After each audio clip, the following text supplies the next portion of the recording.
I could call the meeting to order of the Regional Housing Mandate Committee. Clerk? Councilmember Holman? Here. Chair Schmidt? Here. Councilmember Price? Here. Councilmember Sharp? Board member? Thank you. Board member Tom? Here. Board member Mitchell? Commissioner Keller? Present. 2 absent. Great. Welcome to our discussion of the housing element. First order of business is any oral communications from people who don't want to talk to an agenda item, but to the committee in general. Anyone who does want to speak, if they could give a card to the clerk. Having no cards, we can move on to the action items. And Hillary, if you would like to address number 1. I'd be happy to. I'm Hillary Gittleman, the Planning Director. I'm joined by Tim Wong of our staff. The first item, as you know, is a standing item for the committee. Every month we bring you a status report on how we're doing on our work plan, and sometimes we bring you, minor changes to the schedule. We did hand out at places today a slightly revised schedule, so I just wanted to bring to your attention the few things we've changed that are shown in red line strikeout. Basically, the changes are to indicate the time and place of the community workshops that will be on April 28th and 30th. In addition, we've adjusted somewhat the topics for the May meetings of the Housing Mandate Committee, and we're suggesting that we push the council study session 2 weeks to June 2nd. This allows us to receive an administrative draft from the consultant, review it, share it with the Regional Housing Mandate Committee, and be prepared to share it with the council on June 2nd. So it'll just make it a much more engaging study session with a lot more information before the council, and it's just a 2-week slip, so we thought that was worth it. A clarification, you say you would share it with the Regional Housing Mandate Committee first? Oh, actually, it looks like we would share it with we would have it in mid-May, so we could share it with the community panel, the full city council, and then we would come back and get your direction as a committee on June 12th. So the council study session would be a discussion, no direction to staff, but the committee would have an opportunity to provide direction on the 12th of June in the schedule. So that's the extent of the adjustments there. Also, with this agenda item, we provided you a diagram. We were challenged by Councilmember Scharf to come up with a better explanation of how the housing element planning process related to the comprehensive plan update process. And we put together this color thing, which is outrageously complicated, but it's a complicated interaction. So we shared this with the community panel, begged them for some suggestions about how to simplify this, and no one has provided those suggestions so far, but we're still open. So at the top bar in green is the housing element update process, and I hope you recognize it because all those bullets correspond to the work plan we just discussed. The blue bar below is the comp plan update process, and what we're showing here is that there may be some great ideas that come up in the housing element process that we're just constrained from considering because of our schedule.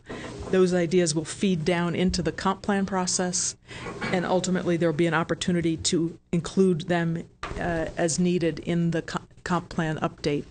So it's it's a complicated dance and interaction, but the housing element is fundamentally a chapter of the comprehensive plan. So they have to be consistent, they have to work together, and these processes have to intertwine. So I'd be happy to answer any questions on that. We also included in your staff report the checklist that the state, Housing and Community Development, HCD, will use to assess whether we've met the requirements of the streamlined process that we're using for the housing element update. And I thought it was instructive, not for the detail, but just to show the committee and the public how much work is involved to deliver a work product to the state for their review. So Understand that. we'd be happy to answer any questions on any of those Actually, attachments. before we get into council questions, let me go out. We do have one public card on this. Herb Borak, you have 3 minutes. Thank you, Chair Smith, and good evening, committee members and everybody else. I appreciate the staff report with all the added information in attachments B and C, especially the linkage to the government code and the comprehensive plan schedule with the housing element review schedule. And as I understand it, the downtown CAP study and the California Avenue concept plan study are, at least from the website, are now scheduled to be input into the comprehensive plan, so that we don't need another, two schedules at the same time showing how each of those studies connects with the comprehensive plan itself. The one thing that I would request, though it's mentioned once in parentheses at the bottom of page 1 of the staff report, is that there is a 4-month grace period, and I would like to see that May 31st date on the schedule. As it's shown now, and it's also been discussed again in this presentation at the beginning, that somehow you have to do things in a rush and therefore you can't do certain things.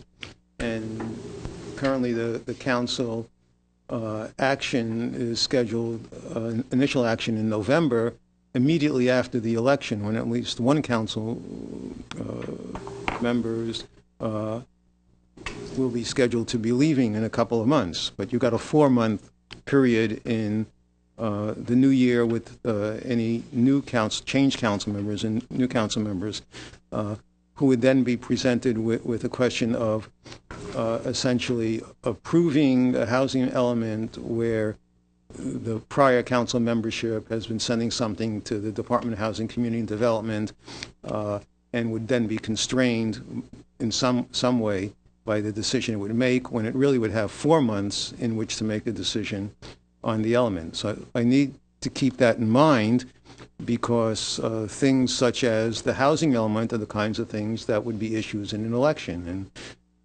how people will be choosing who to vote for. Now, because of what you've been presented, that it's not much of a change from the one that the housing element that the council just approved, that may not be a problem. But I just want to remind you that there is that 4-month grace period, and I believe that it should be more explicit in the schedule, and just stick in that date along with everything else in the schedule. Thank you. Thank you. That brings it back to the council for questions and comments.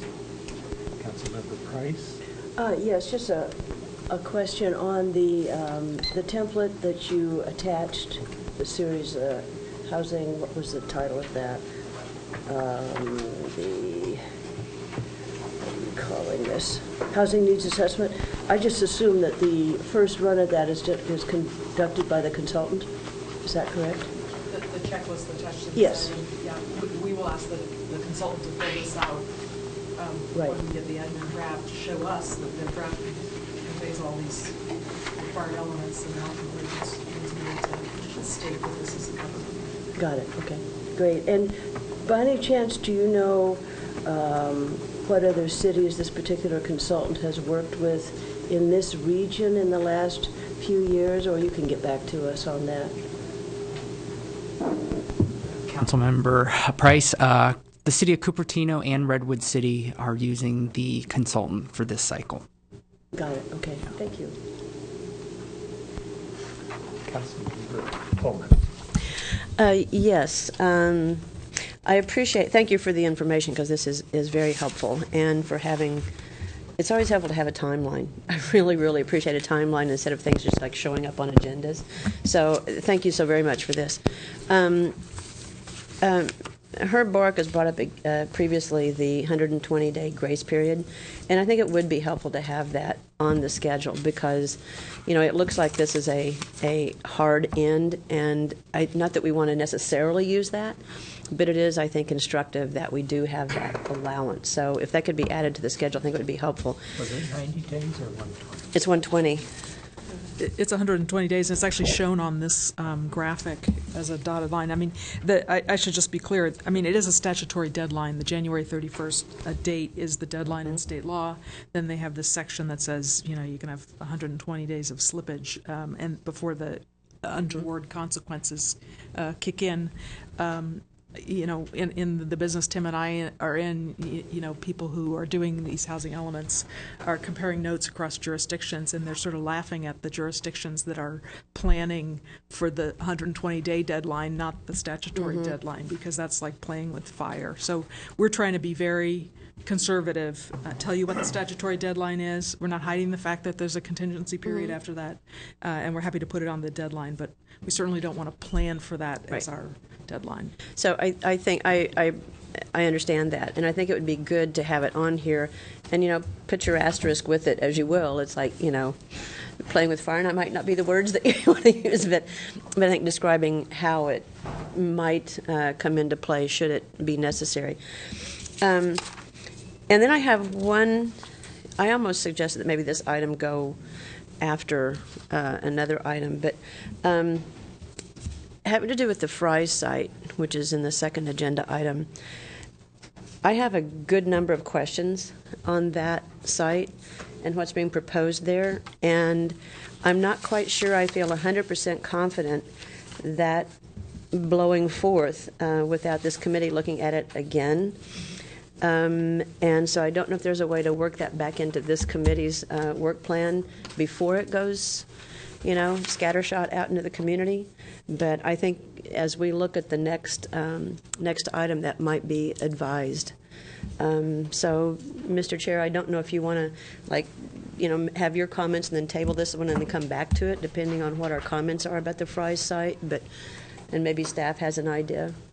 Well, I'll just note that on the schedule we just handed out, we're going to continue the discussion of sites, goals, and policies on May 8th at your next committee meeting. So we will have the opportunity to raise questions on the Fry site and the other sites that we're talking about today, and then come back to them in early May.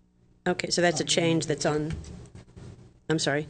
So it's May. I'm sorry. May 8th. It's May 8th. Yeah, it originally said May 15th, but that's actually the third Thursday of the month. Therefore, it's been changed to May 8th, the second. Okay, this does go out to community panels, a couple of community panels first, still consistent with what was in our packet. Correct. So, so let me ask this then. Depending on what our comments are today, and there are 3 of us here, not 4 of us, how will our comments today be captured so that they will be also presented to these community groups that you're convening? And that's why I'm just wondering if it should come back here first, trying to jockey.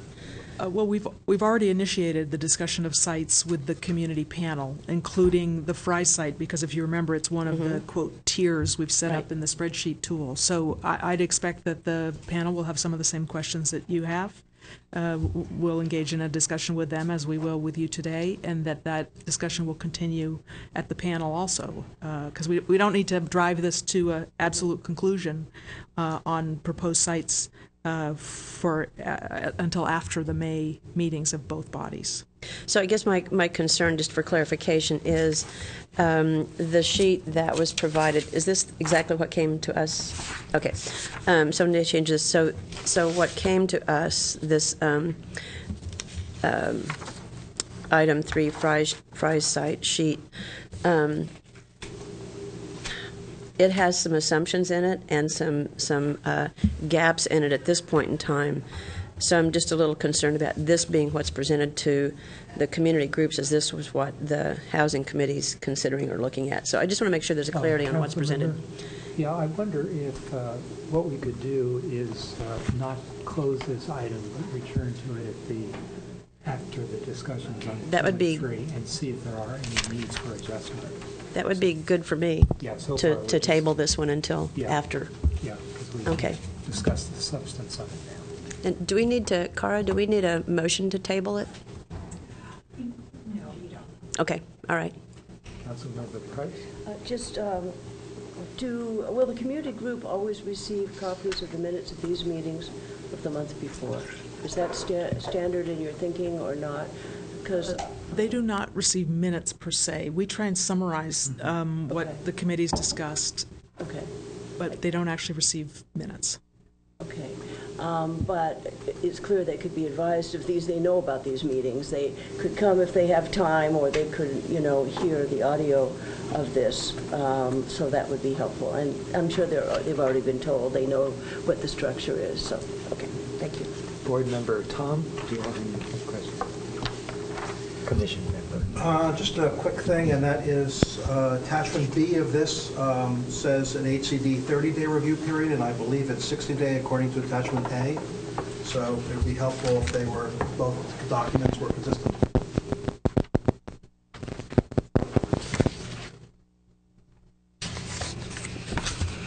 Okay, if there are no further items on this, let us not close it, but return to it. But move on to action item number 2, housing element goals, policies, and program. I'll just start this out and then let Tim chime in. Just to say that we always jump straight to sites because identifying sites is often the biggest challenge for local jurisdictions. The city of Palo Alto is not alone in that. But we can't lose sight of the fact that we need to, as part of our update, adjust as needed the goals, policies, and programs in our current housing element. Because our element was adopted so recently, we hope there won't be a lot of adjustments, but there will be some. And we've tried to outline for you in the staff report some of the programs that we think have already been addressed or that could be eliminated. And why don't I let Tim summarize this further, or we could just go to comments and questions.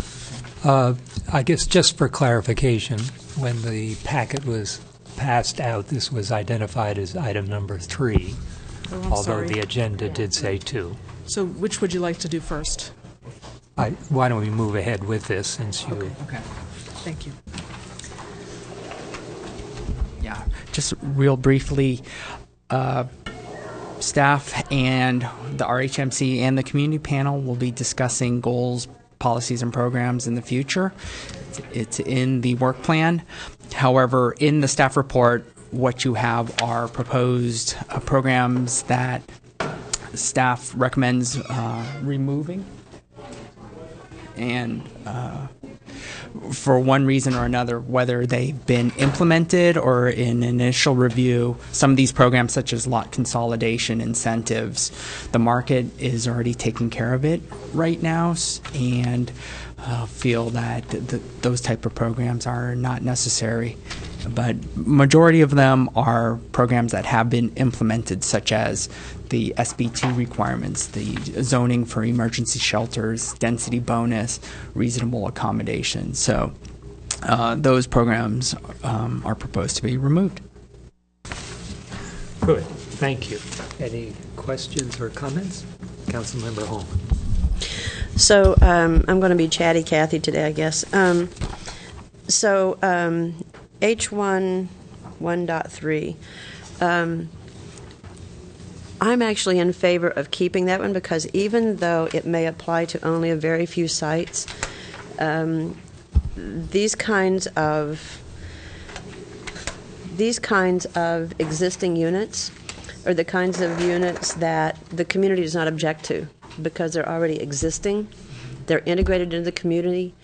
And I think providing incentives to encourage the preservation of these existing units is consistent with some of our other zoning and is consistent with our goals of maintaining our community quality and quality of life and affordability. So I would absolutely want to keep that one. We'll see how my colleagues feel about it, but I'm in favor of that one. And then a little bit of clarity on H3.3.8, amending the zoning code to allow transitional and supportive. Sorry, that's the bottom of page 3. It's the very last one on the bottom of page 3. So it's allow transitional and supportive housing by right in all multifamily zone districts, which allow residential uses only subject to those restrictions that apply to other residential uses of the same type in the same zone. Even though this is in the current comp plan, I need a little bit of explanation of what this language means. Maybe it's the language that needs to be changed as opposed to this being eliminated. So I'm looking for staff input on this, please. It was just a clarification to state that transitional housing or supportive housing will not require a CUP or any discretionary review. It'll be treated just as the same as a multifamily use or as a permitted use in that applicable zone. So it was an additional clarification. And transitional and supportive housing is housing for people who are coming out of shelters and looking for permanent housing. And this was one of the ordinance changes, code changes that the council adopted earlier this year. So you've complied with the state law, you've adopted an ordinance that provides for this, so we no longer need the program in the housing element. Okay, those are my questions on the ones proposed to be eliminated. Thank you. Member Price? Yes, I just have a clarification on the same item. Transitional and supportive housing. Could you just broaden that definition a little bit more? The definition of transitional housing is housing that should last from approximately 3 to 6 months, up to maybe 9 months, maybe a year, but it's not considered affordable permanent housing. And also supportive services are that type of housing with supportive services, whether it be for those who are coming out of rehabilitation or for developmentally disabled, that it's housing with those services provided. So developmentally disabled within this category, again, as you're describing it, this is not then a permanent housing option. It's only transitional, or it includes supportive permanent, not just transitional. Correct. Supportive services, or supportive housing is permanent housing. I just wanted to reaffirm that to make sure, because the most vulnerable populations need to have some assurance that there are options, and that is an issue throughout the county.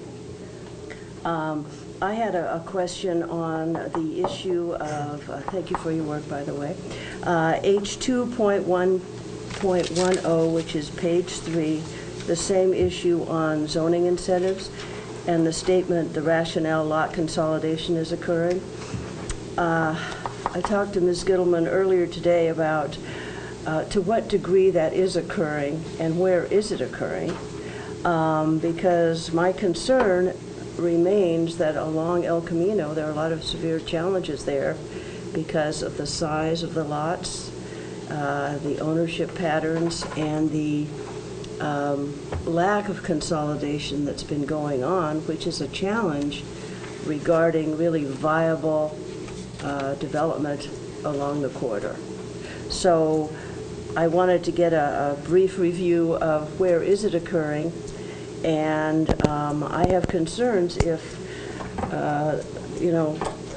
if we were to, I know I'm confusing questions and comments, but if we take this out, does that suggest that we will not be trying to come up with additional incentives to achieve this goal? I mean, if this actually literally comes out of the language of the housing element, because I do think we need incentives in an uncertain economic market for all the reasons we've stated before. Oh, well, this is clearly a policy question. You know, if the council ultimately wants to include this, then the staff would be tasked in the next couple of years to bring to council an ordinance that would provide incentives to developers who are seeking to consolidate lots. It's, sometimes this kind of thing is politically challenging because it can be seen like the city is giving incentives to developers. And our thought was that we have seen projects where lot consolidation is happening without incentives, like the Equinox site, right, where we saw a mixed-use project with housing, including affordable housing, that the private business interests had consolidated a number of lots. So our thought was we probably don't need to offer incentives if it's happening anyway. But if the council wishes, we could keep that in there, absolutely. So I guess my observation is I agree with you on the site that you've suggested, but are there other examples? Because in my mind, and I'm not saying this disrespectfully, you know, one example is not a trend line, you know, so I guess my question is, has that been happening elsewhere? Especially, I'm particularly concerned about El Camino, but... Councilmember Price, none come to mind, but I've had discussions with property owners on El Camino who have inquired about consolidating their smaller lots, adjacent smaller lots on El Camino to see what more can be done versus having 3 individual smaller lots. If they consolidated, what could they do? So have had conversations. So I guess I have misgivings about taking it away completely, and my colleagues may have other attitudes or ideas about that. And let me see here. There's another question I think I think the chart format is useful because then you can cut to the chase rather than, you know, pounding through, you know, a well-written staff report. Let's see here. That's it for now. Thank you. Commission Member Keller? You want to go first? Okay, great. Several things. So first of all, I guess I should turn on the microphone. Yeah. A couple of things. First of all, can we keep policy H2.2.8 in lieu of providing all of 200 additional units? Which item is that again? That's H2.2.8 about maintaining adequate sites that are available through the planning process. We're having 200 sites additional. If we keep 2.2.8, do we need a full 200 additional sites? Full 200 sites for 200 additional housing units, I mean. That is a very insightful question. HCD imposed this on us last time because we didn't have a big enough surplus above our RENA number. It's an onerous policy, we believe, you know, just in terms of monitoring and the need to identify additional sites midway through a housing cycle if you lose sites along the way. So we would like to get rid of this this program, and our thought was that we would also not like to have to include 200 surplus units. So what I think that it was this committee suggested that we continue to look for, you know, enough sites to provide for that 200 surplus, but when we submit our draft to HCD and consult with them, we hold some of them back and see if we can't get them to accept less. If they say, you know, no, then you're right. We're going to have to make this choice between agreeing to this onerous condition again versus putting more of the 200 on the table. I hope that's clear. It's a very I understand, difficult issue. and thank you, because I haven't been part of this committee for a while, so that's why it's news to me. The second thing is I noticed that there is no, and I'm not sure, this can go in item 2 or item 3, so I'll bring it up in item 2 because it would go in item 2 as well. And that is, I understand that state housing law allows us to count as towards the housing element units, low-income housing units that are preserved, if they're preserved in the first 3 years of a housing element. And I'm wondering whether that's an opportunity to explicitly put in their preservation of the Buena Vista mobile home park. And you got 117 housing units preserve that low-income housing development through that as an additional GPP. Thank you for the question. We did cover that in an earlier meeting. The Buena Vista Park doesn't qualify under the strict definition of that's required in the code. So we're not able to use that provision for Buena Vista. We are still looking around for other housing projects in the city that we could use that provision for. So, you know, keep the ideas coming. They really have to be deed-restricted affordable housing where the restriction is going to sunset within the next 5 years. Okay, so for example, I'm not sure whether Terman Apartments fits within that or not. It does not. Thank you. Okay, if I may continue. Now, one of the things we're thinking about is in terms of the number of housing units that can fit on a site. And if we add policies, and I'm not sure whether these policies are desirable or not, but hypothetically, if we were to add policies restricting maximum or average unit size for developments in multifamily housing, then the effect would be to encourage the creation of more housing units in a given number, in a given site, a square footage of site. So thereby we could justify having a higher yield for these sites. So I'm wondering whether there's any consideration of that. You know, I think this idea is going to come up. You know, I was expecting here at the committee, at the council, at the community panel, the idea of policies and programs that could encourage a variety of housing types, including smaller units. I don't think we would want policies that exclusively encourage smaller units, but I think it's incumbent on jurisdictions to plan for a variety of housing types. So, you know, when we get in the next stage of this process, where we actually, instead of just seeing a list, we see a red line strikeout version of the current housing element with the proposed changes, I think there'll be an opportunity to see where we can slip in or adjust existing policies in there to try and achieve that goal. But I expect we'll get that goal expressed from other members of the community as well. Follow-up question? Yes, it's actually a clarifying question, because I read this staff report as considering those comp plan policy programs and such that would be deleted. I didn't look at this as an opportunity to look at ones that we would be adding. Is that correct for this particular exercise today? That is correct. Okay. And just commenting on, in terms of H1.1.3, I personally am supportive of the idea of retaining that. And in terms of the other one that was mentioned, I believe it was about lot consolidation. One of the things that came up in last night's Planning Commission meeting, in which the landowners on El Camino came out in force, and you'll probably hear about it more, but there was some members of the landowning community that basically said that further restricting things like setbacks would force them to, quote, sell to developers. And I interpret that as encouraging land consolidation.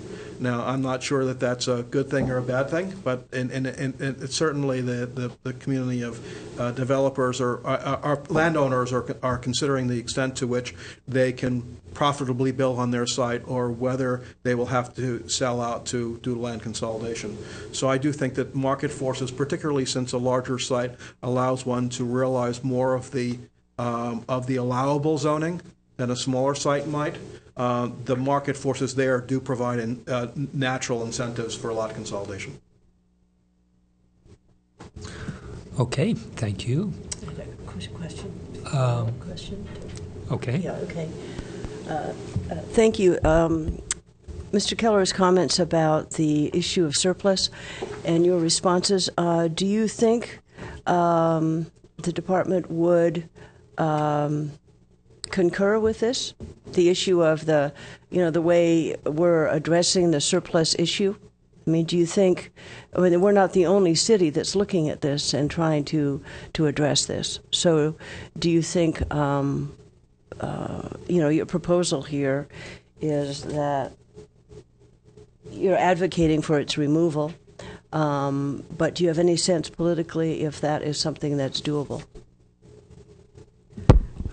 I think it's our sense that there's a sweet spot there that we may be able to convince them to remove this if they consider our surplus to be reasonable. Last time they thought our surplus was too skinny, and so they imposed this condition. Mm-hmm. And just to add, in discussions with our consultants, I did ask, is 200 units suitable to get this program removed? And the consultant concurred that probably 200 is good enough. And that's based on what other cities are doing, or what is feasible, or perhaps allowable or manageable? Their experience in recent history. Yeah. Right. Okay. All right. Thank you. Let's see. Now, I think this item you're asking for provide direction to staff. Before we do that, though, I do have a couple cards. And Herb Borak. Thank you. I just first want to clarify where we're on. We're on agenda item number 3 now, and then we're going to do number. Oh, you wanted to? No. I do want to do. Okay. Let me ask my question. We're on number 3, and we're going to do number 2 next, and Yes. that the handout on the Fry's fit study was inadvertently labeled number 3. It really is number 2. Okay, is that correct? Is where we are now? Okay, thank you. On the, I don't know if this is appropriate in the elements, policies, programs, but it may be because of the compressed schedule that you have here, and that is, I believe it would be prudent to compare the existing incentives in the PTOD district with the recently adopted implementation of the state density bonus law. As I recall, the PTOD has language that says that it is the only mechanism for the housing density bonus law in the California area, and it included language prior to recent court decisions about the housing density bonus law. And there may be some unintended consequences of having the language of both of those ordinances in effect at the same time if nobody takes the time to compare the two and to see whether they do create problems. And so I prefer that be done as early as possible, but if in some reason it can't be done that quickly, then it may be helpful to have some program within the housing element that would need to be implemented that would do that. Thank you. Thank you. Let's see, I have a card from Josh Walker. Hi, good afternoon. Josh Walker from the Palo Alto Housing Corporation. I wanted to bring your attention to H2.1.6. I know this is something that Council had considered. This is providing additional incentives for 100% affordable housing developments. And, with affordable housing as difficult as it is to create in Palo Alto, I think it would be a worthwhile exercise to consider, once again, putting this back into the housing element or some version thereof. So I hope you'll consider it. Thank you. Thank you. Okay, let's come back then to our table, and are there suggestions for directives? Can I ask one more question? Yes. So the question I have is, it comes back to Buena Vista, and I'm sorry for bringing it up again, but suppose through an arrangement that were to become a deed-restricted low-income housing development of the appropriate income category, would we then qualify for counting as a housing unit? For example, if you take existing housing stock and you make it into low-income housing stock, does that qualify, and would Buena Vista qualify under that characteristic? I don't want to speculate about a particular instance. If you want us to review with you the work we did previously on this provision of the state law, I'd be happy to do that. But I just don't think it's appropriate to speculate about an individual property in that context. Okay, but to the extent that we could consider taking existing housing stock and making it into deed-restricted low-income housing stock, that might qualify, and if so, then we might look for particular properties that might qualify under that criteria. We did discuss that there are two ways that you can use that provision in state law. One is to preserve housing that's at risk, in other words, a deed restriction that's going to expire within 5 years, or you can purchase market rate market rate housing and deed restricted as affordable. There are complications with using that provision in state law, though, because you have to pay relocation benefits for anybody who's living in that housing now. The cost of purchasing the housing is exorbitant in this economic climate. So we talked about this in a previous committee meeting, and there are a lot of constraints around that provision in the law. Thank you. I assume we wouldn't have to pay for relocation if we allow the low-income people to stay there.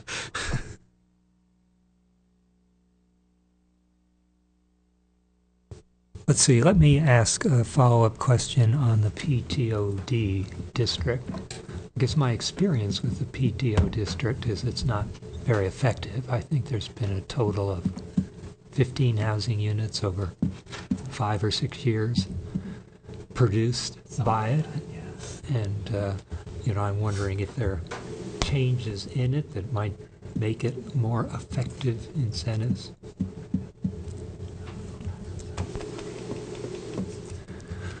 Okay, any directives that people are interested in? Councilmember Holman? Well, I guess to get us going here, and I think Councilmember Price may pile onto this, which is fine too, but I would move the staff recommendation in terms of programs to be removed, housing programs to be removed, except I would move the retention of H1.1.3. I would move the retention of H2.1.6, and thank you to Josh for coming, because that's something actually I think Commissioner Keller may have been on the commission maybe when this came up earlier, wanting to get some specific. I shouldn't talk about it, just make the motion. So retain H2.1.6 and eliminate the last phrase. They're consistent with the residential density bonus ordinance. To eliminate that last line. Can you repeat that? Yes.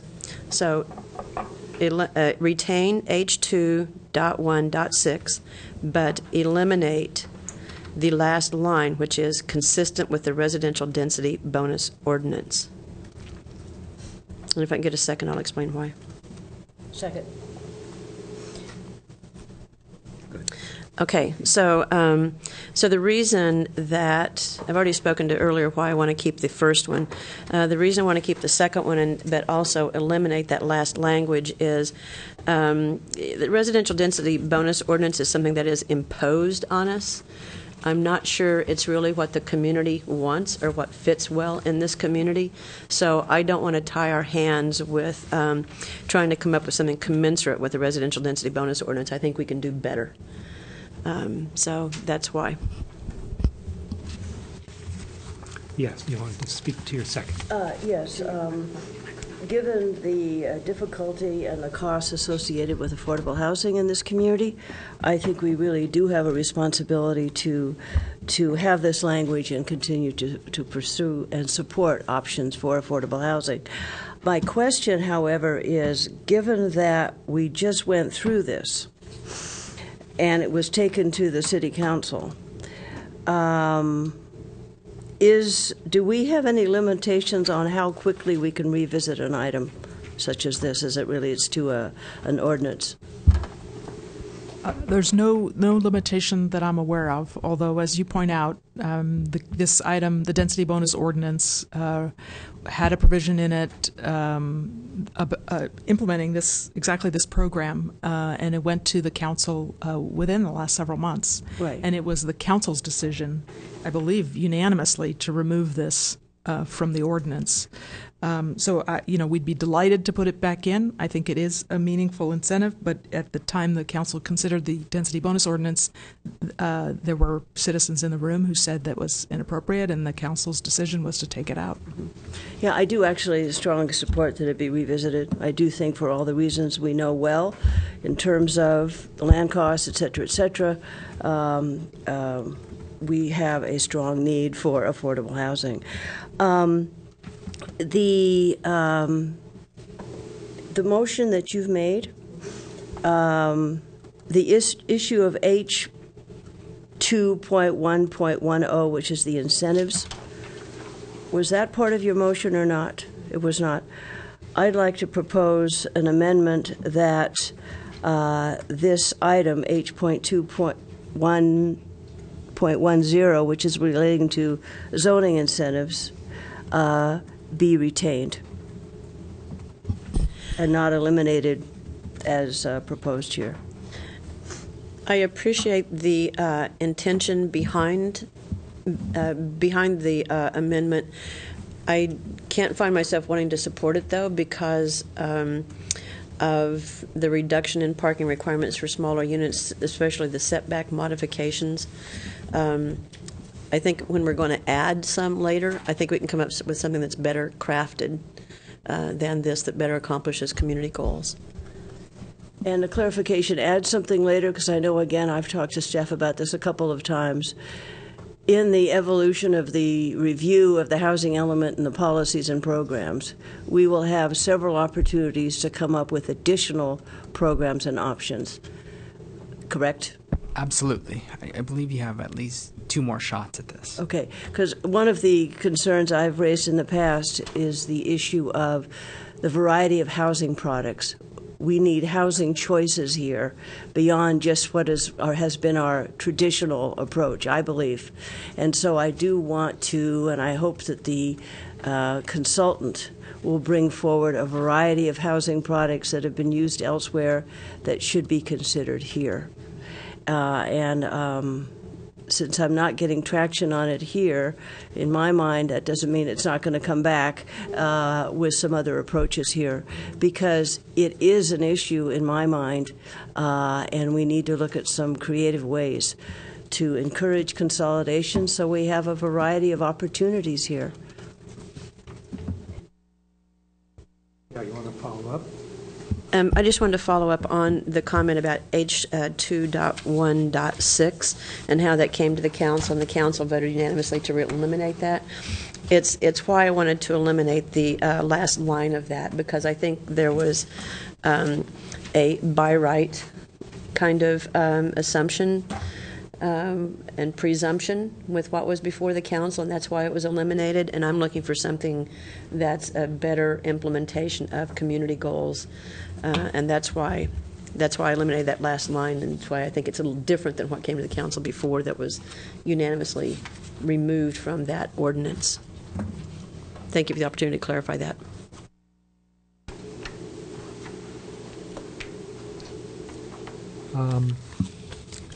Yeah, I agree with your comments that it would be important to do something with that, but I think the items that are listed there now are not the appropriate ones, so it would be good to follow up on that H2.2.1.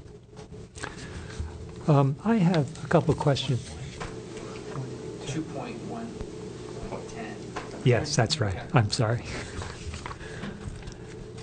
I had a couple questions. These are things we want to eliminate. If you go to things that are left in, there is goal H2, 2.1.1, says consider amending the zoning code to allow high-density residential and mixed-use project in commercial areas within a half-mile fixed rail, and break the height limit within a quarter mile for dense housing. Now, you have not suggested taking that out, but that only says consider. Are you doing something more than considering? I mean, is this a live program that you are using in identifying housing sites? I mean, that's a pretty clear directive. Well, the program appears in the housing element, which articulates sites. I think it's about amending the zoning ordinance. It's not about housing sites per se. There's an opportunity, of course, to change or strengthen this language, and we can, when we get to reviewing track changes of the whole schmear, we can think about that. Were you suggesting that we actually identify specific areas where we would do this, or? I guess I just wanted to make the point that you are not suggesting eliminating it, which No. makes it a live item when we do Yes. talk about sites. Now, what I don't find in the goals are the other addition that was made, I believe, by council on the South El Camino corridor to do a design plan before any housing sites are identified. That was a council motion, and it would seem to be appropriate as a program in the housing. We can certainly add a program when we start talking about additions that calls for some design guidelines or some kind of specific planning process before, I think the council's motion related to upzoning, before we zone for more densities in that area. Absolutely.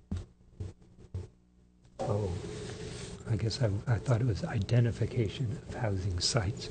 Okay, well, let me check into that, and I will look at that. But I guess we have before us, are there any comments that commissioner or board members would like to make? Commissioner Keller? A couple of things. Firstly, I would advise, I guess I can't make an amendment, but I would advise that the wording for H2.1.6 start with the word consider. And this way, it means that we can do it, and if we don't do it, we don't get dinged by HCD for failing to make a change in our housing or to comply with their housing element. So it doesn't mean that we won't do it. It just means that if we don't, if it turns out the community doesn't do it, that if the council doesn't do it, HCD can come back to us and say, hey, you failed to do this, and therefore we're going to ding you in some way. Okay. With respect to that, if you want to adopt what Gail said, perhaps the way to do it is to say, consider amending the zoning code to create zoning incentives that encourage the consolidation of smaller lots identified in the housing element site, and then put a period there and delete all the other stuff in there.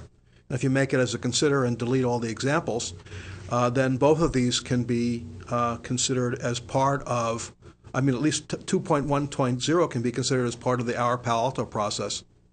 And I'm not sure the extent to which 2.1.6 is on its own or should be considered as part of the Our Palo Alto process. Thank you. Board Member Tom, any comments? Okay, come back to, we have a motion on the table and second. Could I make another friendly amendment? Well, I was going to accept, actually, not accept, but I was going to add. I think Commissioner Keller raises a good point. Nice to be working with you again. After all these years. Actually, I would make the change to my own motion here to for H2.1.6 to say, consider density bonuses.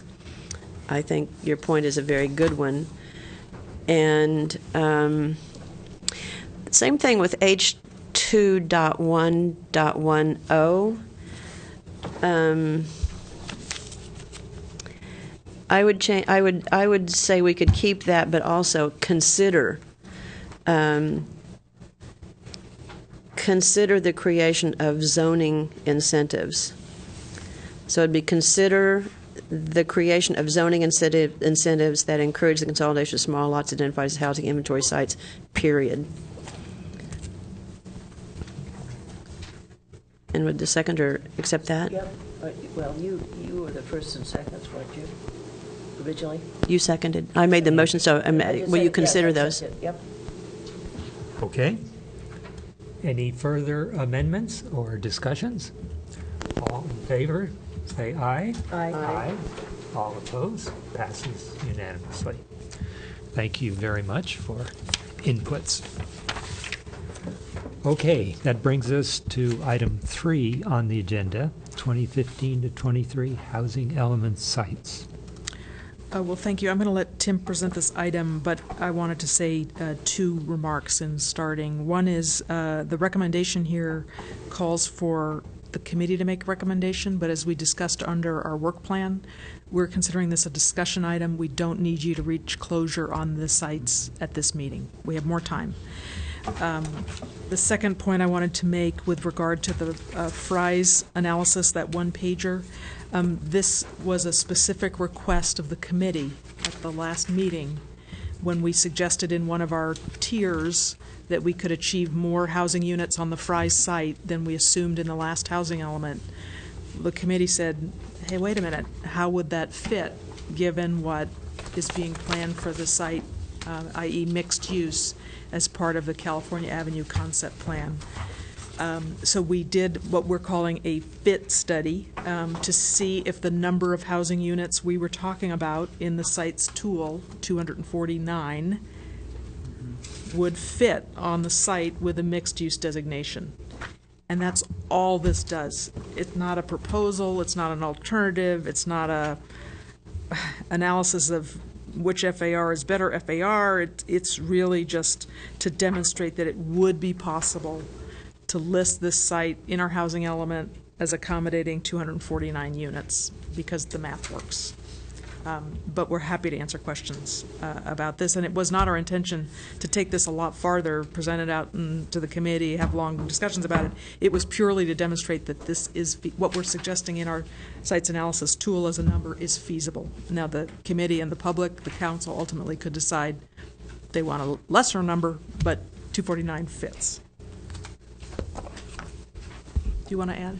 Yeah, and just to recap, some upgrades. Last meeting, staff prepared a site inventory tool and presented it. There have been some minor modifications to that site tool. I encourage you to go to the Housing Element website, and the website address is on the revised work plan. It's at the very end. The revisions to the site tool allows you to adjust the number of carryover of sites. We had presented that, not off the top of my head, I think 1,300 units could be carried over, 399 were in the pipeline. Therefore, our unmet need was 369 units that we have to identify for. But if some of the existing sites do not meet your fancy, if you will, those can be adjusted. In addition, there has been an 8th tier added for other sites that you may feel are adequate to be inserted into the site tool. So, in other words, if you feel that there are other sites in addition to the sites proposed in tiers 1 through 7, it gives you the option to add additional sites from those not proposed, and so that is the only real change since the last meeting in regards to sites identification. Okay, I guess the goal of our discussion then today is to continue discussion, raise issues, but you do not want a motion. That is correct. Okay, let's start then with questions. Councilmember Price? Yes, a question about the sites Tier 3, page 3, that we were looking at earlier on San Antonio Avenue Road? Can't remember. Okay, so Avenue. So the question is this. You mentioned that in that corridor there is a auto-related or auto-overlay zone, which is the white spot in the middle of the green, correct? And so could you, for the sake of everybody understanding this, explain what that site is, the fact that it has an overlay zone, which currently does not allow residential, but what would it take for us to consider that as a potential addition to Tier 3 as a residential or mixed use, including a residential use on that site? Okay, yes, very good. Could you point to the site? Might need to come up. It's very, yes, the white gap in between those two blocks of green are parcels that have what is known as an AD overlay. I believe it's automotive dealership. And with the AD overlay, mixed use is prohibited. Therefore, if the council chooses to remove that overlay, it would be a zone change. Therefore, it would have to go through the entire legislative change process. And do you know roughly the acreage we're talking about here? Just roughly. That I do not have, sorry. Okay. Okay. I'll be happy to provide that to you and to the rest of the committee. Okay, so I'd like to request that information, and as we discuss these tiers, if that could be brought back into the discussion, because again, it increases capacity, potential capacity for residential housing in that corridor. Okay, Councilmember Holman? So I'm going to, Carson will remember this probably, I'm going to do my best to channel Julie Caporno, who used to say, this is definitely paraphrasing, but, you know, depending on what the council is and how the winds are blowing, you know, we're not very consistent in how we stick to what our goals are. So the automobile overlay zone was created because Commissioner Keller will remember this. I'm sure you were on the commission then. I think you were. Because there was such a huge concern about losing dealerships. And this overlay was created, just a little bit of history, this overlay was created because dealerships were wanting also places where they could use, store their used vehicles or have as additional showcase or show room sites, that sort of thing. It isn't just to create a new dealership. So it's to really support existing or perhaps encourage new dealerships, and that was to support the sales tax revenue generated from auto dealerships, which is significant. So just to give you some background there, so that we're not just whiplashing from, supporting auto dealerships and that retail sales to housing. So just to give a little background on that. I do have a different concern that I expressed last time about San Antonio Road and the Summerwind site, about putting it on the housing inventory sites list. It is zoned housing now, but I have serious concerns about losing that because it's our only use of that ilk at all in all of Palo Alto. So I would not support it being on the housing inventory sites and think we might actually look at it a little more closely. Having to do with Fry's, I have some comments to make, and understanding this is just like, okay, would the 249 units fit on the site? I think it depends on some things that maybe aren't included on this map, and I'd sent some questions to Director Gittleman along these lines. It says at the bottom that it says, maximum square footages are theoretical and do not reflect all site constraints or examine how parking and open space requirements would be met. And it also assumes a 2.0 FAR. So my comments, very strongly stated, would be that I'm concerned greatly about assuming a 2.0 FAR there. I think and this one I didn't look up, but I think the FAR on California Avenue is 1.5. It is 2.0, CC2. Is it 2.0? I knew it was Yes. not the same as University Avenue. I knew it was more than that, but it's 2.0? It's 2.0. Okay. Well, this is considerably south of California Avenue, and given the size of the site, given that it abuts directly some R1 neighborhoods, along Pepper and such, I could never support a 2.0 here, where I just couldn't do it. I think, looking at a 1.0 might be a good starting place because we don't have here consideration for open space, any community, I'm not going to call it public benefit, but any community benefits that we might want to, I'm saying community benefit, not public benefit, because I don't want to talk about PCs right now, but how we might actually deliver something in this area, such as maybe a bowling alley, which the community's been wanting for a long, long time, since we lost the other, but something of that nature. Some kind of good development. Anything that we do there is probably going to be an up zone for the owner, because the zoning there now, and that was a little confusing. The zoning there now is RM30, if I'm not incorrect, and yet and thank you very much for getting this out early. I really appreciate that, as you know. I really appreciate that. But it talked on page, and this is the California Avenue Concept Plan that I'm referring to here. I guess it's page 7, there's not a, yeah, page 7, it indicates the Fry's site as service commercial. And it doesn't say this is zone, it's land use designations.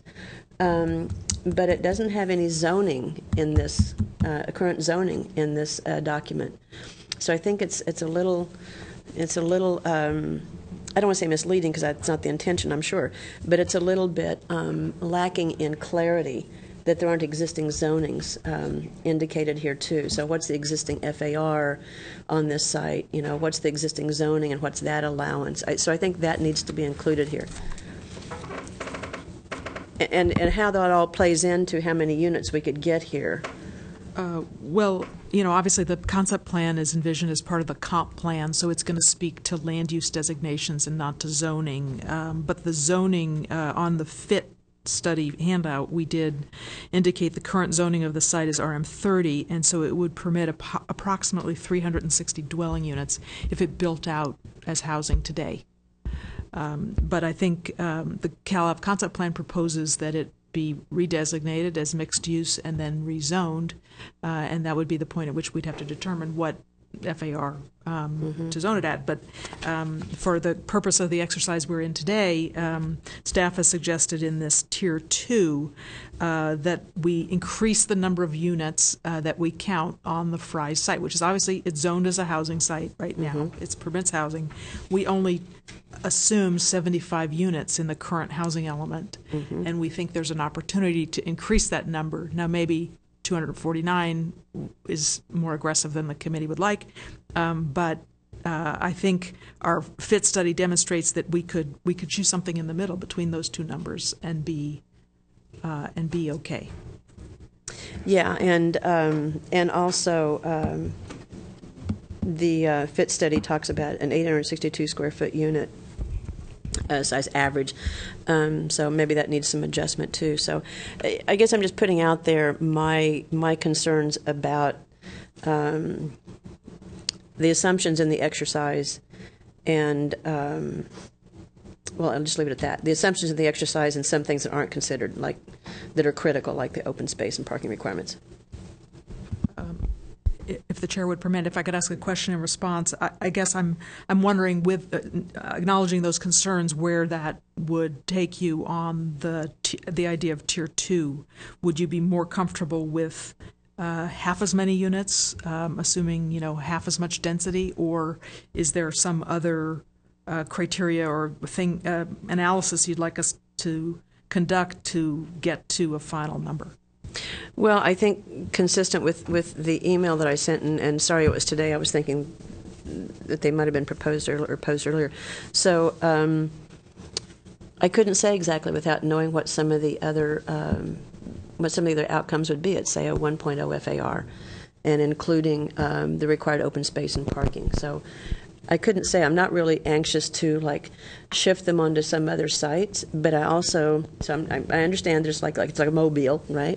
So I'm not anxious about doing that or to do that, but I also don't want the tail wagging the dog from the Fry site of okay, now we've got these number of units that we're going to create here. The zoning and the FAR have to be something or other without us doing due diligence about what is it that we're creating. What was a couple of questions? What was the proposed FAR for the what you call it, the public safety building project? I can't think of the developer right offhand. 395. Yeah. I don't recall. We'd have to get back to you. Stephen, do you remember that? I think it was under 2. That was non-residential, Overall, obviously. it was under 2. Yeah, and that was absolutely massive, and this is a very large. So I think the community would push back very hard if they saw any kind of concept drawings of what this would look like at a build out of 2.0. So I can't say without knowing what some of these other numbers might look like and unit size adjustments and all that sort of thing. But I can't support it at a 2.0. I've said that before. So.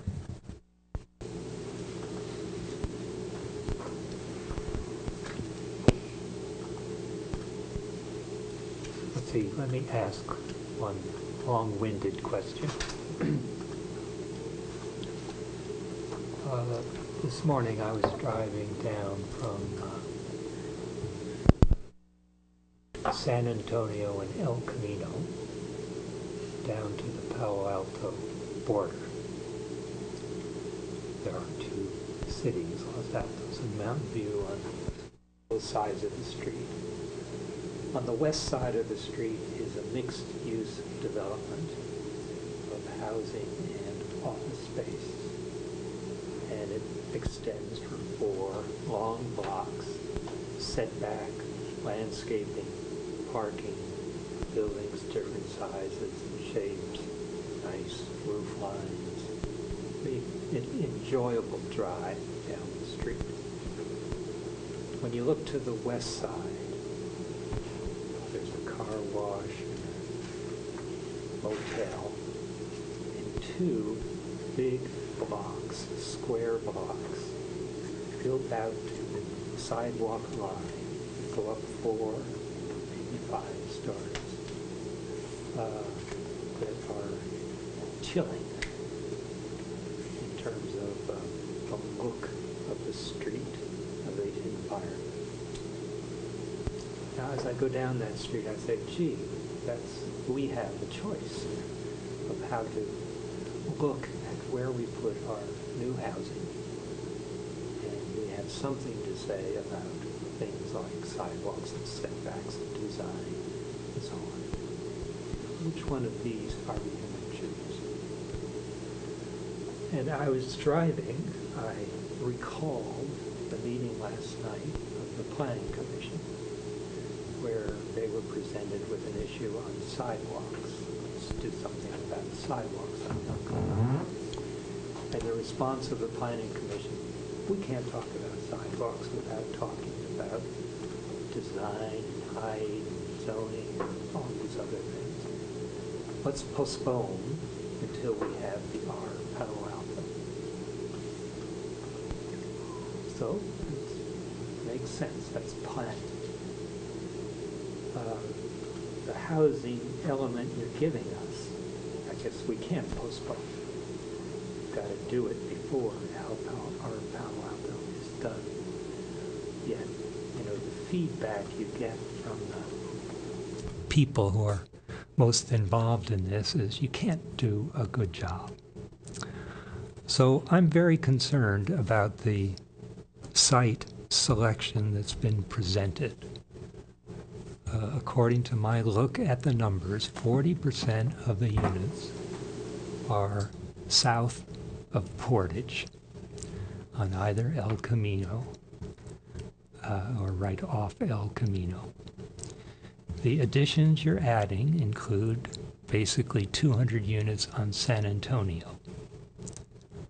Now, that is a lot of housing units. I calculate it comes to, over 700. And, it would seem to me that there's a lot of questions, not just of us voting approval of the units and bonus densities and default densities, but we have some notion of what we're creating on that block.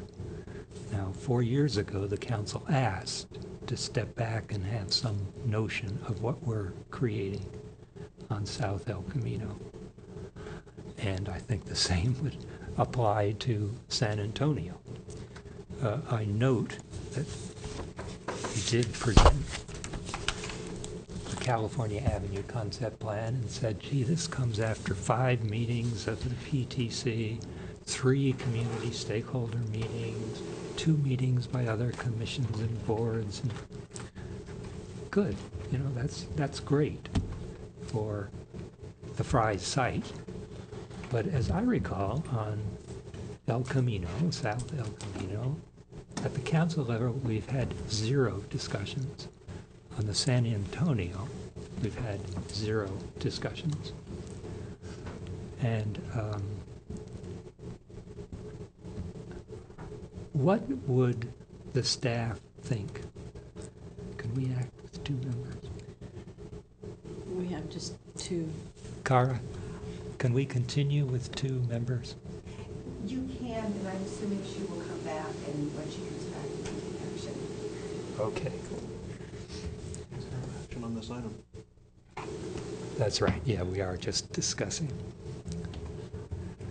So the question comes, suppose I wanted to put an addendum when we got to approving the sites that said, in lieu of an updated comprehensive plan, staff will identify 125 units north of Portage, additional units north of Portage that could replace or substitute for units that might not be available when we have a fuller design plan for areas south of Portage.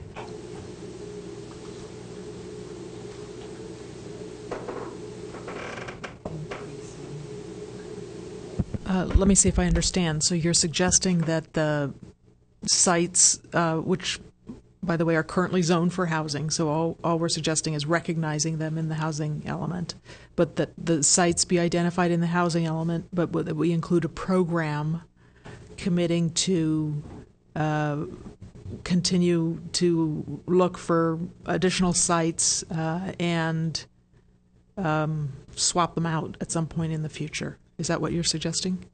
Yes, that we have clearly identified substitute sites that are not on our current list that would be available for a substitution, which would allow there to be in our Palo Alto a design plan for the area that helps us to choose whether we want to look like the east side of the street or the west side of the street. Well, I think the city is, of course, always able to amend its housing element. So if we were to adopt a housing element, knock on wood, by the statutory deadline, and identify sites that we later, through the comprehensive plan update process or further community discussion, decide we'd like to develop in a different way, we would have the option of going back to HCD and saying, we want to remove these sites and substitute these other sites. We would have to go through a consultation process with HCD, but if it was worth it to us and we wanted to do it, there's nothing stopping us from doing that when the comp plan process, if the comp plan process leads us to that conclusion. And that's really, in that graphic we showed earlier, intended to be illustrated by the idea that at the end of the comp plan process, there might be, I think there's a little box here that says housing element revisions and additional HCD consultation if needed. What do you see the timing of something like that? I mean, you're asking us to vote approval of sites which put them on the market. They're already on the market. I mean, they're zoned for residential development today. I mean, there are other uses there, obviously, but someone could... So how do you see the timing of us getting to a stage at the design of South El Camino and San Antonio, which would allow us to make adjustments? Well, I believe the council's direction, and we've both reviewed the language of the motion that the council adopted on this subject, was that the comp plan would include a policy that the council was not supportive of any increases in density, zone density in this area until there was a further site-specific planning, and that would happen after the comp plan. So I don't know how to answer your question about timing, but I guess I would say that if the council is really not certain whether housing on San Antonio is the right thing to do, I would hope that we could choose other tiers. We could choose the parking lots on Cal Ave or Fry's as a place to put additional housing, and not choose. I mean, this is really, we're hoping to stimulate just this kind of dialogue. We have to make a choice about where. I guess it would facilitate the process if staff had some alternatives and were able to put them on the table and say, here's the types of trade-offs you can think about. I think that is the intention of the spreadsheet tool we've developed and the tiers that we've articulated. So our, we talked about at the community panel meeting, and maybe this was a little simplistic. We said there's an easy way and there's a hard way. The easy way is you use sites that are already zoned for residential development, and that would be tiers 1, 2, and 3. It gets more challenging when you start to use sites. Could you tell me what tiers 6 and 7 are? Where are the miscellaneous sites? Tier 6 are the miscellaneous sites. That is the former YWCA, or now the synagogue. Also, the Achieve Kids School, which is zoned RM30. The YWCA site is zoned R1, but it is a large enough site, and that would produce approximately 22 units. And the third miscellaneous residential site is a RM15 zoned office building on the corner of Churchill and El Camino. And Tier 7 is Tier 7 is using the existing identified sites, but when we had identified those, we had used a realistic capacity of about 20 units per acre, which generally is about maybe 67%, 70% of the zoning capabilities. If you increased the yield to take advantage of 85% of the site's yield, then that would get us a larger amount, 181 units approximately. But the issue there is historically, I don't think the city has, the staff or the city would have to convince HCD that we have historically approved densities at that percentage. Okay, thank you. I guess I do have 3 speakers from the audience. Let me allow them to have an opportunity. Steve Pierce. Make some comments, too. Okay. Committee members, staff, I'm Steve Pierce, a longtime resident of Palo Alto. Here to basically present a couple additional sites for your consideration. I provided an email to most, but not all of you. I apologize. And I won't go through all of that's in there, but there's a description as well as some exhibits. The sites in question are on Arastadero Road. There are 4 parcels which are, I think, lend themselves quite well for multifamily development. The 4 parcels comprise about 3 acres, which by comparison is about, I think, about a quarter of the net usable according to your Fry's exhibit there. So it's not insignificant. There's just 4 parcels. They're all quite large, which means consolidation really isn't required to yield a good multifamily project. All undeveloped, all walking distance to major employers, VA Hospital, Stanford Research Park, as well as the three schools, including Gunn, that are nearby. And they're all contiguous with the Terman Apartments, which are zoned RM30. So I think from from just good land planning practices, these sites stand up pretty well. And in the spirit of full disclosure, I have interest in one of the parcels, and just to give you kind of the perspective of an owner, we look at it, and it's currently zoned R1, could be R1 10,000, could be split into a couple of very large parcels where we could build big houses, or depending on the zoning, perhaps 10 to 20 or more apartments. When I look at the location there on Arastadero, very close to Foothill Expressway, a little more, a couple thousand feet away from El Camino, I just see these as just good sites for denser housing, which is, of course, there's a great deal of that along that Arastadero corridor. So again, I put that out for your consideration as a site. Thank you. Herb Borak?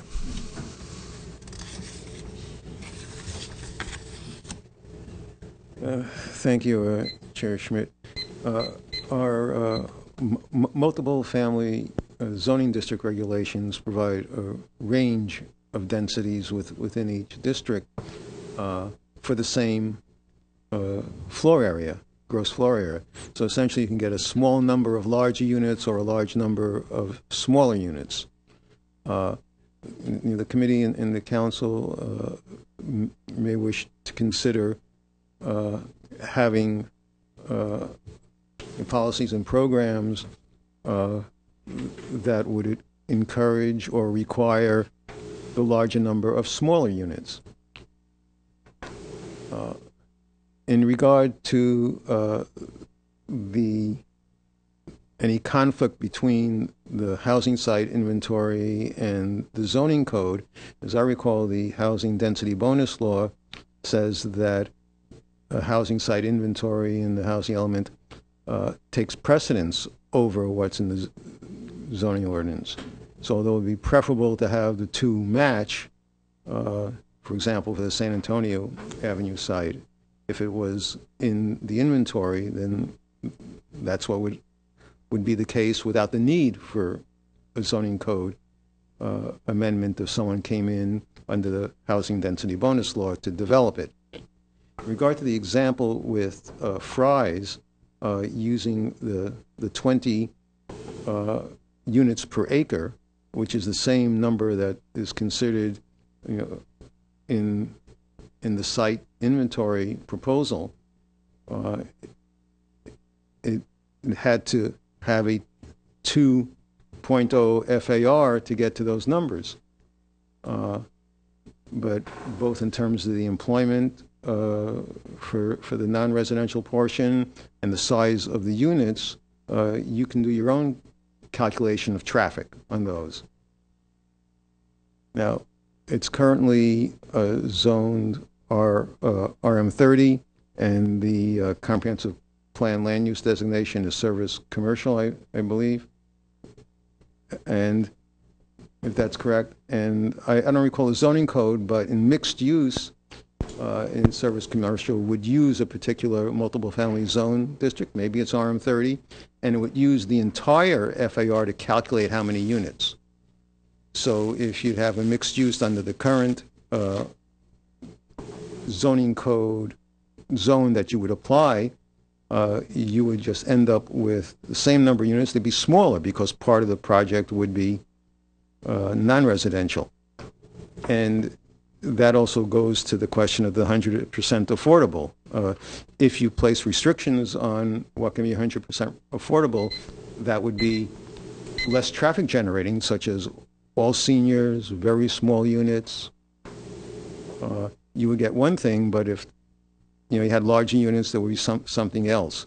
So if we zone for the closer to the maximum density, then we would have a record before the housing community development that we can develop to that density. Thank you. Good, thank you.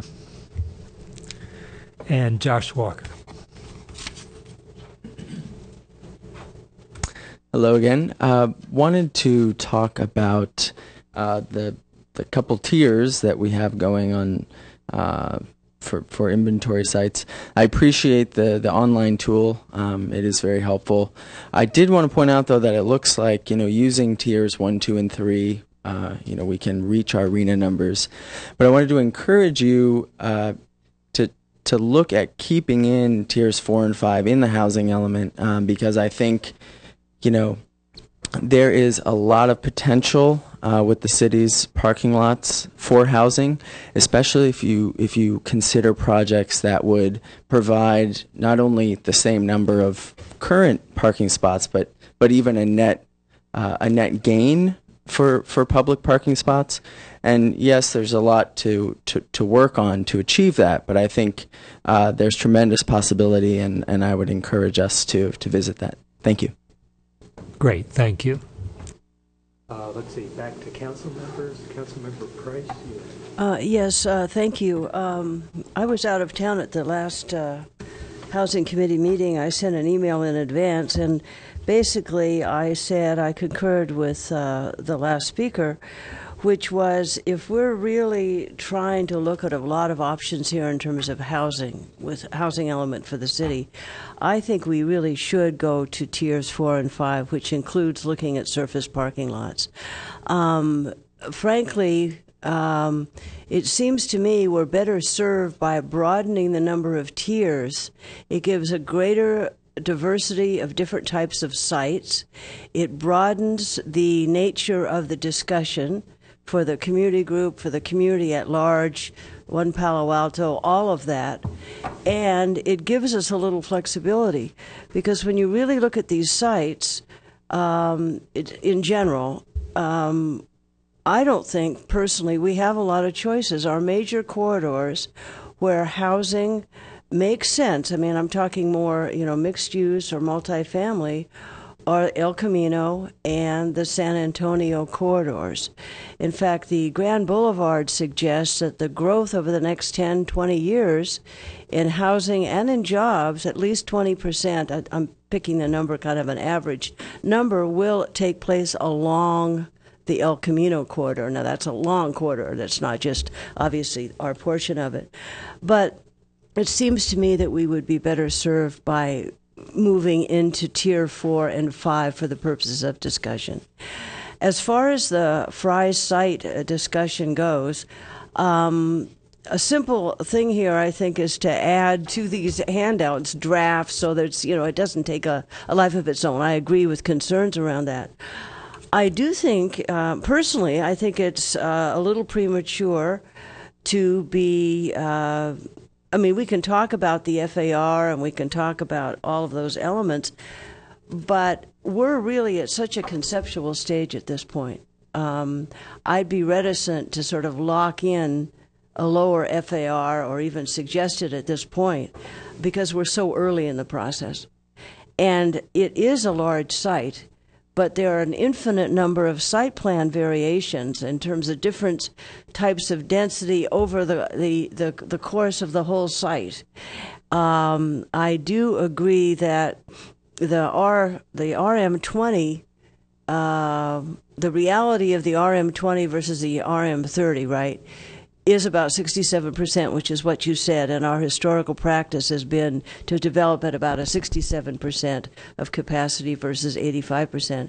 And as many of us have pointed out and the community's pointed out, the mixed uses along El Camino are assuming a density of R20, correct, with recent action we took. So it's not like the Fry site is completely out of control in terms of possible density per acre. Again, I think a site of this size provides lots of challenges. It is near R1. It's also, pretty close to transit. And we have the rail corridor study. We have the California concept plan. So all of these items, I think, relate to each other and provide a context for our discussion. So, in the staff report, I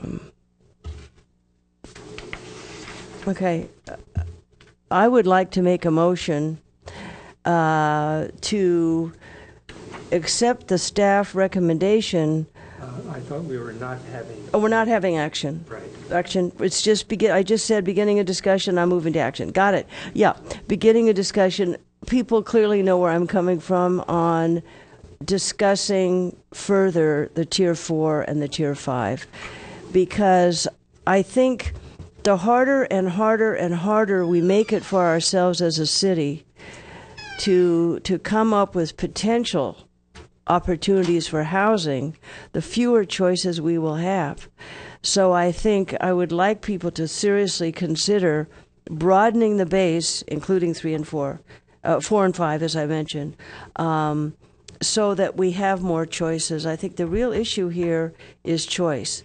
Now, the other question I have regarding one of the speaker's recommendations about additional sites, from the way this is structured, would any consideration of additional sites fall within Tier 6 or Tier 7? Tier 6, right? Which is miscellaneous sites? Would that be the logical box for that? Or not? Or is it sort of a, I can't tell. Well, in the new site tool, there's a tier 8 where you can add any sites and perceived yield. Oh, so 8 isn't like an open, it's a Catch-all, fair if game you- catch-all, Yeah. if you want to type of thing. Yeah. New ideas category, I love it. Okay, so that's a tier 8 in the toolbox. Correct. Got it. Okay. I did hear you say we're not taking action, and I moved to action. I apologize. Will you forgive me on that? So anyway, those are my thoughts. Yes, and I do think we do need to broaden our base so that we have choices in order to be able to provide opportunities. Commissioner Keller? Thank you. So firstly, I believe that we do need to provide a variety of housing choices to the community. And I think in respect to that, we need to consider what our housing inventory is and how much of our housing inventory is large housing units with 3, 4, 5 bedrooms, and how much of our housing inventory is studio apartments and 1-bedroom apartments. And I have the impression, without actual data, that the amount of studio apartments and 1-bedroom apartments is underrepresented in our city. And so from that point of view, the amount of the kind of housing that we should encourage to be built, or perhaps even forced to be built, is by limiting it to limiting new housing to that, is smaller units of 1 and 2 bedroom. Now, the advantage of doing that, well, as there are studios in 1 bedroom, the advantage of doing that is that makes Tier 7 more viable. And in particular, you don't, if you say that you have changed the zoning rules to require smaller units, it means that you're changing the future from the historical past, and that's justification for doing that. So I would encourage us to consider Tier 7 along with very strong language about smaller units. Now, so that's goes back to something I brought in earlier, and here's where it fits in together.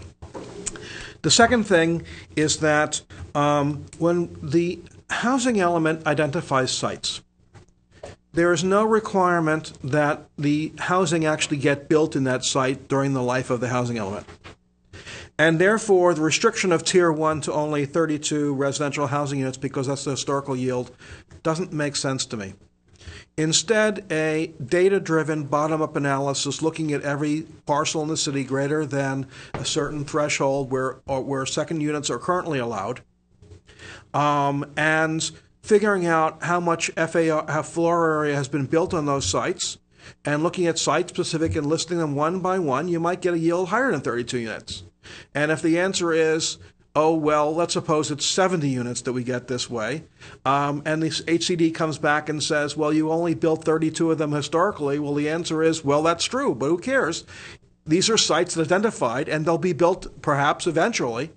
And if somebody redevelops it without building a second unit on there, we have to take it off the site. But if somebody redevelops a site on the housing inventory at a lower density, we have to take it off there too. So I don't see a reason why we can't consider single-family residential for second units where it's legal under current rule beyond the statistical analysis of 32 units. Okay, with respect to Tier 2 portage and the fit study, I think that the 2.0 FAR is unrealistic, and it's based on the comp plan zoning designation, but it's not based on any actual zoning designation within the city. And the most reasonable zoning designation for this is CS, which is mixed use, not RM30. And CS has a commercial FAR of 0.4 and a residential FAR of 0.6, and do the math based on that.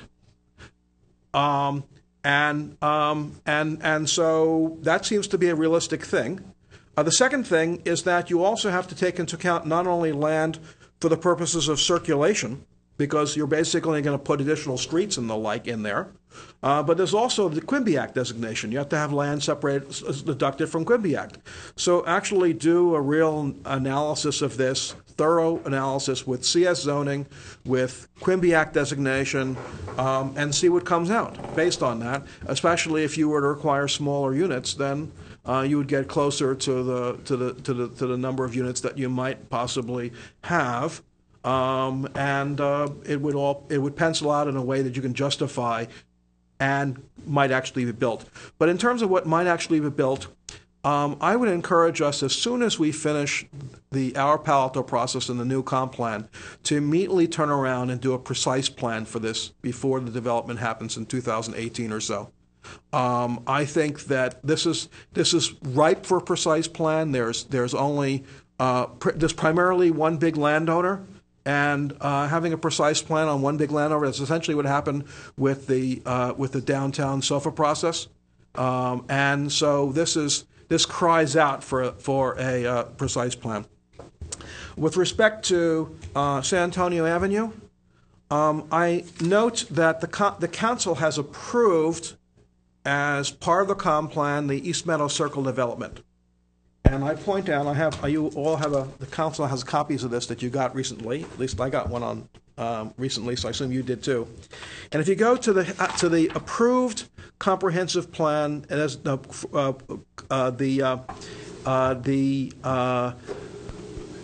concept area plan for East Meadow Circle. You'll notice EMC 1.4, EMC 3.2, and EMC 5.1.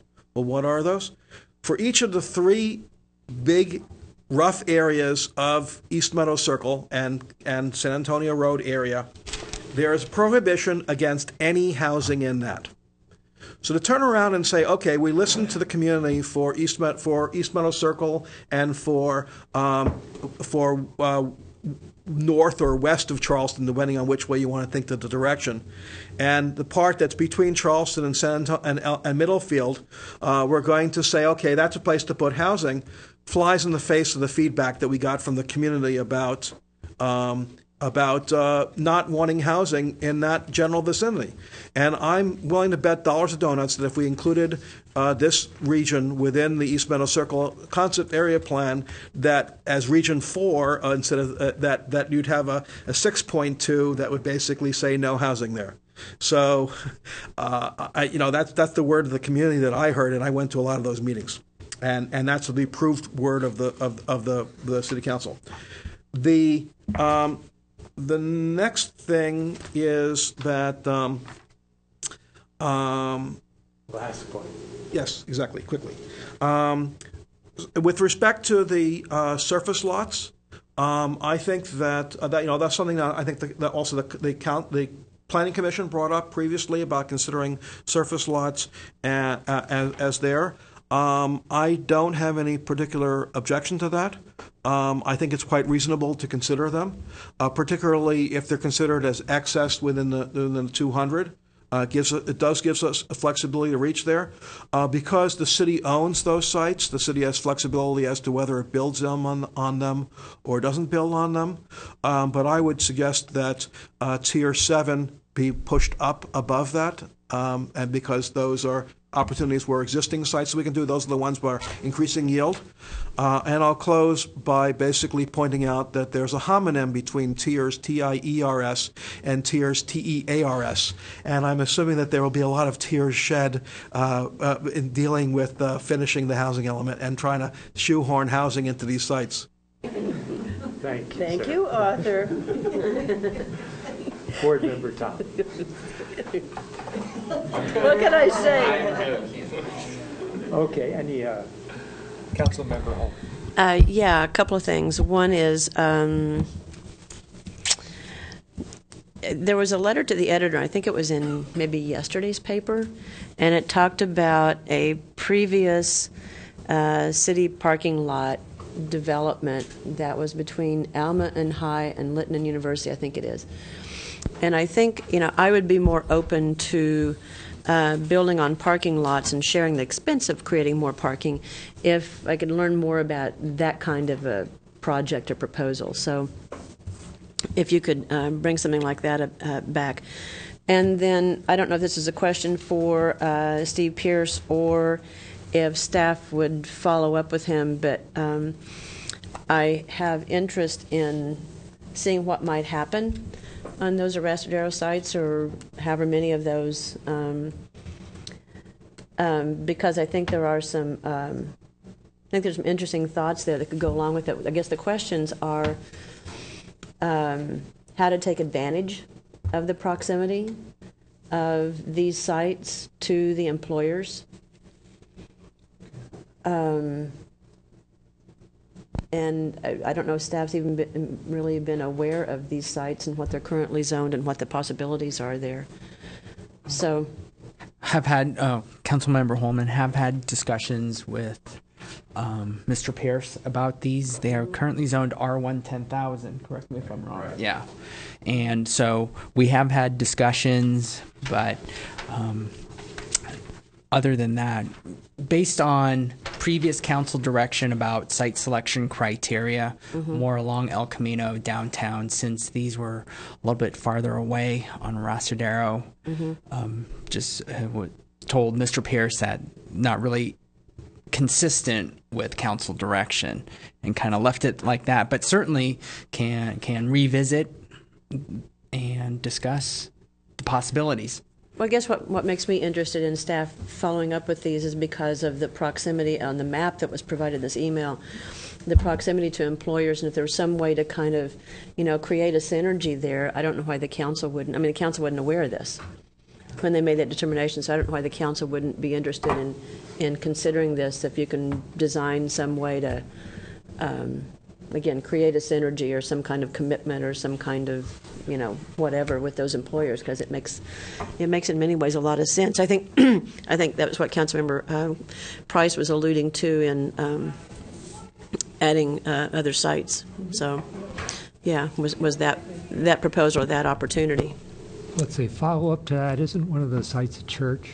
Are there limitations on church use? Residential.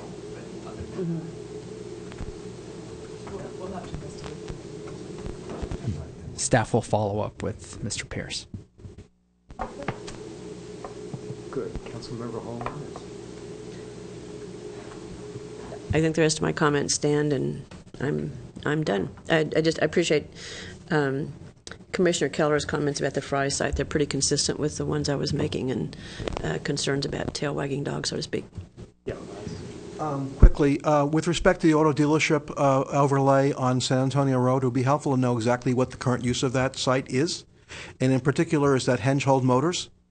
In which case, I don't think we want to replace Hengehold. I assume it's a big sales tax generator, I don't know. But that may not be a site that you want to replace the use of. And whether housing adjacent to that is a good use is another question. Okay, any other final comments? Good. Thank you very much. Does staff like to? I was just going to ask a question that occurred to me as we speak. If at our next committee meeting we need to get to some committee recommendation on sites, I think you see from today's discussion the diversity of opinion and the amount of interchange there is here. If you don't want sites over here, then you need to put them over here. So there are a lot of choices involved. I wonder if the committee would be open to a kind of I don't know what you'd call it, but the kind of exercise where everybody gets 10 poker chips, representing the units we need, and we lay out the map, and you have to choose the tiers, or, something, so that, so we try and get a consensus of the committee to move us forward on sites. Now, before the next committee meeting, you will have community workshops, community panel, a survey that, might be helpful. But I guess to have the poker chips, I think you need to make sure that we have a variety of sites. I think one of the things I heard today is let's make sure we look at tier 4 and 5 and 6 and 7, so that over the process in the next 30 days, hopefully there will be some concrete alternatives that we can see what the trade-offs are. Councilmember Holman? Yes, we're, I guess now returning to item 1, it sounds like. Well, I wanted to make sure, I wanted to get some feedback on that idea, because otherwise I think it could be a long discussion trying to get to closure on sites, because we all have different ways of looking at it, and there's so many trade-offs. But if maybe I'll work with the chair, if the committee would be open to that kind of process, it might help us, of course, provided that we provide you the background on all of the sites and ideas that come forward through the next month. It might help us get to the end point on that. I can't resist. If it could be other than poker Of chips, course. I'd be more. Use lima beans or something. But I think, you really want to have kind of a clear thing to take forward, and either they're similar or difference of opinion, whatever. I think it's a great idea. Yeah, I will check in with other members before then. And so having to do with item 1 in this schedule, I'm a little concerned, given all the comments today, and we even have one member absent, and given that whether it's poker chips or whatever it is, I have some concern about this not coming back to this committee until, after an administrative draft is created. So I don't know if there's a way to shift the schedule just a little bit. Unless I'm overlooking something, that's what I see. It looks like the next meeting at this committee is May 8, which is where we have the administrative draft. My understanding of the administrative draft is that is the background material about how the city has been doing and what the demographics and economics of the city are. Okay, is that correct? Correct. However, we would like to have it as complete as possible. Right now, we're looking at an early May submittal to staff for review, and then with staff comments, return it back to the consultant for a cleanup. And by mid-May, after the consultant's cleanup, then it'll be ready for distribution, or ready for review, if you will. And so there is a little time, probably not a whole lot, to incorporate some of the RHMC's comments also at the May 8th meeting, but it'll be pretty right on top of it, almost like real-time information type thing. So, Well, I guess I would suggest that staff work with the chair to determine what a best schedule is for best, cleanest, most productive outcomes from this committee that play into the community meetings as best as possible, which means input from this committee too, informing those community meetings, and also maybe prior to you'd said like the administrative draft is this is only a piece of that, but you want to have as complete a proposal as possible. So maybe if Chair Price is also comfortable with the chair working with staff to try to develop a schedule that incorporates best what the comments are here and achieve the goals. I mean, in terms of trying to meet the schedule but having sufficient time for discussion. Yeah, I guess I'm not quite understanding. Maybe we're not doing a good job of describing this process. Our hope is that we would be able to have another community panel meeting, these 2 public workshops. We'll get our survey, or it's really a questionnaire, out and start receiving responses.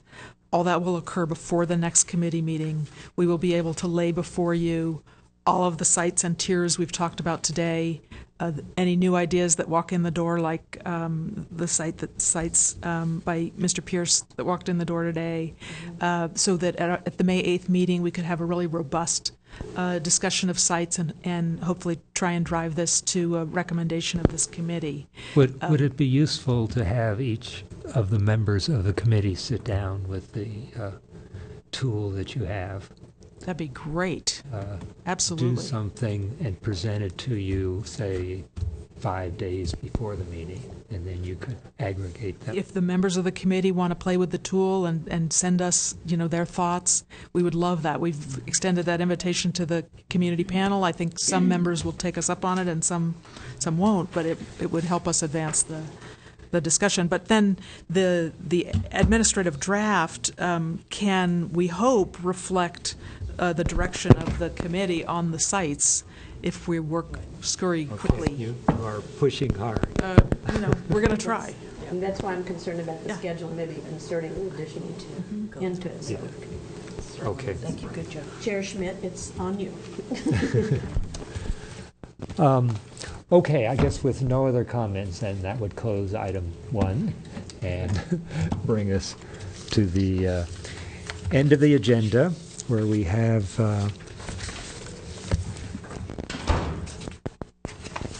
where's my agenda? Is it?